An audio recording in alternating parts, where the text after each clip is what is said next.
Je vous parle souvent de maisons astrologiques, alors que je suis numérologue.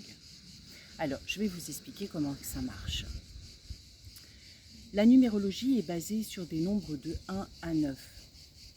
Le 2 peut intervenir par rapport au nombre 11, le 4 par rapport au 22 et le 6 par rapport au 33.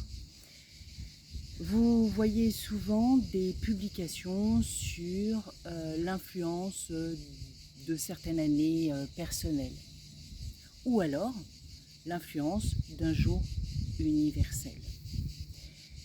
Comme toute science, il faut savoir que le travail sur soi se fait toujours par rapport à deux choses. Et en numérologie, on parle d'énergie entre ciel et terre pour être en accord avec soi. L'influence terrestre sont vos années personnelles. Donc c'est un travail que vous devez faire à l'année et ça commence du 1er janvier au 31 décembre. Même si vous sentez l'énergie se modifier à partir du mois de novembre et qui a envie de vous basculer vers l'année d'après, là, vigilance, prenez le temps, il y a toujours des choses à finaliser.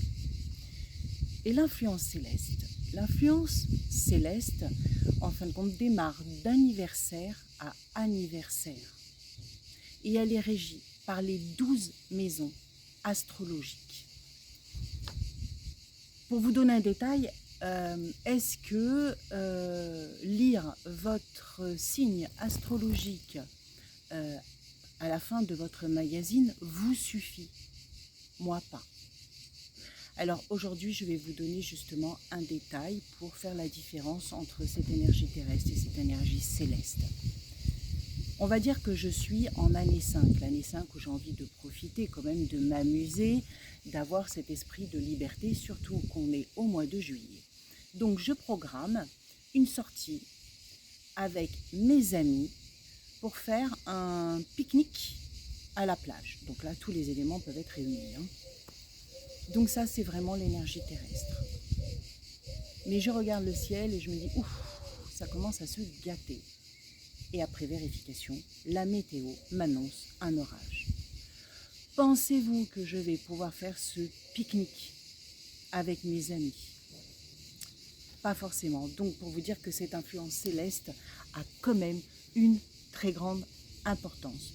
Donc on peut, suivant le mois personnel et le jour personnel additionné avec la maison astrologique qui correspond, voir le choix que vous pouvez avoir justement sur ce jour pour pouvoir profiter justement de vos amis.